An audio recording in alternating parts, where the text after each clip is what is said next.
Hey guys, Joe P. Sharp, Ottawa. We've got an unboxing today. A skate that's not usually here in Canada. This is the Edea Showgirl. So this is the first pair that we've seen here in Ottawa, obviously, because they're an American skate. So here we go. So these guys are going for amber. In here we have the removable shell support. So these are for the front of the tongues. They're a plastic piece here.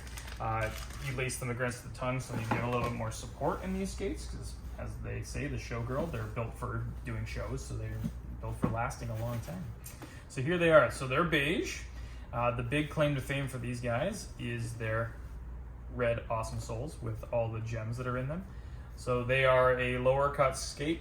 They're very similar to the Concerto, but there you go. So they've got their 4 hooks versus the 3. The tongue piece, as you can see here, there's a slit that will fit up into the tongue piece here and into the bottom there to make the tongue rigid. And so we've got one skate. The other skate. So we flip this guy over. There you go, the Edea Showgirls. Front, back, inside. If you guys have any questions, please let us know in the comments below.